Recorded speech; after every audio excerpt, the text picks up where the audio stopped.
Madam President, looking back on the 80 years of its existence, the United Nations has considerable achievement to celebrate.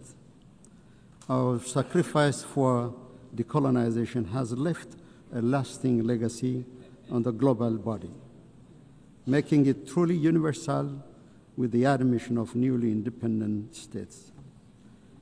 Armed conflicts are prevented, humanitarian catastrophes are averted, and deadly pandemics successfully contained. Global cooperation under the framework of the Millennium and Sustainable Development Goals has resulted in a reduction of extreme poverty and paved the way for climate action. These achievements, however, could not conceal the outstanding need for reform and revitalization. The most glaring one is the inequitable representation of states in the global security, political, and financial architecture. The United Nations must also overcome the systemic problems it suffers from a lack of impartiality, selectivity, and double standards. The emerging controversy over the fundamentals of the international system and the principles of the United Nations Charter is risking the very foundation of international cooperation. These trends should not be normalized or serve as a baseline in the determination of our standards and targets. We are also deeply concerned by isolationist policies, unprecedented military buildup, arms race, and the disturbing trend of retraction from development and climate commitments. These worrying trajectories are counterproductive to the collective progress of humanity and undermine the very premises of peaceful interstate relations. It is Ethiopia's conviction that the remedy lies within our reach. No state can single-handedly manage global challenges. We therefore call on fellow member states, especially developed countries that have historical responsibilities, to reverse recent downward trends and intensify efforts towards the collective public good of development and peace. Madam President, Ethiopia supports the peaceful resolution of all conflicts. The path of violence must yield to the power of diplomacy. We affirm our historic position on the right of the Palestinian people for self-determination. Direct negotiation among the warring parties is an immediate necessity. Humanitarian assistance must reach to all the people in need. This is not a political preference, but a moral imperative. As Ethiopia has pronounced in its position during the adoption of the resolutions on the two-state solution, the international community should join hands to end the vicious cycle of violence and stalemate in order to give peace a chance. We wish to underscore any proposed peace and reconstruction plan in the Middle East should not create complications to adjacent countries and regions. More than any time before, the United Nations is indeed called upon to face events that greatly exceeds its powers and capabilities.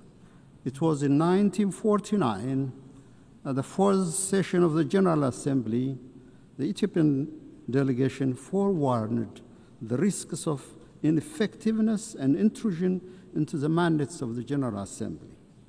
This was caused by the excessive number of bodies and mechanisms created.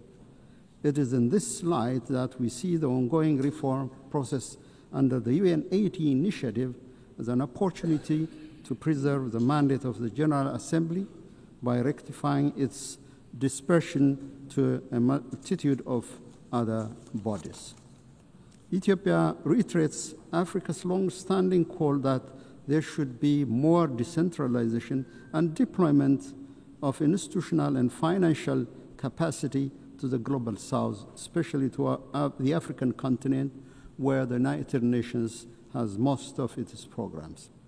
Madam President, Africa, guided by Agenda 2063 is advancing development as its preferred security policy. The continent is scoring a higher rate of economic growth. Domestic revenue mobilization is on the rise. Africa's climate action in renewable energy development, emission reduction, and afforestation is indeed unmatched in any other parts of the world. Efforts to enhance public welfare, combat transnational threats, and decrease inequality are being intensified. Despite these achievements, the global crisis continues to impact Africa's capabilities to deliver on development aspirations. Chief among this is the compounding debt crisis. In line with the Addis Ababa Action Agenda and Civil Outcome document, we emphasize the need to advance an ambitious agenda on development finance. Coercive measures and trade restrictions, in particular those targeting Africa, must be lifted immediately. More importantly, Ethiopia calls for a new global action for debt cancellation, restructuring, and suspension. Madam President, it is our view that the national security of states, especially those in the same region, is indivisible and interdependent. To this effect, we will intensify our efforts to combat global terrorists operating in our region. We call on the international community to extend the required support to the African Union peace missions, in particular the African Union Support and Stabilization Mission in Somalia. Now is not the time to retreat from global action in combating terrorism. Furthermore, we reiterate our call for urgent action to reform the United Nations Security Council. Africa's representation in both categories of membership of the Council must be given priority. There is no shortcut or half solution to this long-standing pursuit for justice. Distinguished delegates, excellencies, I have the distinct pleasure to share with this august assembly recent milestones of great significance achieved by the people of the Nile River Basin. With entry into force of the Agreement on the Nile River Basin Cooperative Framework, the Entebbe-based Nile River Basin Commission is nearing establishment.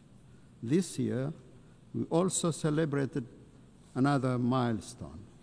On the eve of the Ethiopian New Year, Ethiopia commissioned the Grand Ethiopian Renaissance Dam, which transforms Ethiopia's renewable energy generation capacity. The Grand Ethiopian Renaissance Dam, with an installed capacity of over 5,000 megawatts, signifies our commitment to clean energy for all. Its true meaning is found in the lives it transforms. The Renaissance Dam brings light to 60 million Ethiopians who currently lack access to any form of clean energy. It promises power to Ethiopia's energy demand, which grows by more than 20% every year. It is a symbol of liberation of millions of Ethiopian women and girls, freeing them from the back-breaking search for firewood. The dam will be instrumental in the attainment of all of the Sustainable Development Goals. It boosts our capability to provide clean water to our people who live under chronic shortage, create employment to our youth, and ensure food security.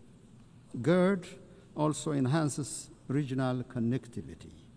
The overwhelming support and solidarity we received on the occasion of the inauguration inspired greater efforts to forge cooperation among the riparian countries of the Nile River Basin. Madam President, our Pan-African aspiration to break the vicious cycle of underdevelopment should bring our countries together to realize initiatives that will transform the lives of our people. The time is now to work towards Africa's true independence, driven by African agency and guided by the common destiny of our people. Ethiopia, with its second largest population in Africa and significant maritime trade places high importance on the safety and security of maritime navigation in the Red Sea and the Indian Ocean. We concur with the Secretary General's statement during the Awaza conference that no state should be locked out of opportunities for growth, finance, and technology due to geographical circumstances. The international law maxim that defines the high seas as a common heritage of mankind and guarantees equal right of access and use to all states must be brought to reality. In collaboration with other states, Ethiopia will work towards a comprehensive approach to ensure equal development and security for all states along the Red Sea and the Indian Ocean. Ethiopia will also keep on advancing this legitimate policy objective through diplomacy and peaceful engagement. Madam President, in conclusion, I'm convinced the spirit, genius, and competence of humanity towards unity, justice, and collective well-being will triumph over the current atmosphere of rivalry and hopelessness. For its part, Ethiopia is firmly committed to upholding multilateralism centered on the Charter of the United Nations and to contributing to the maintenance of collective security and sustainable development. I thank you, Madam President.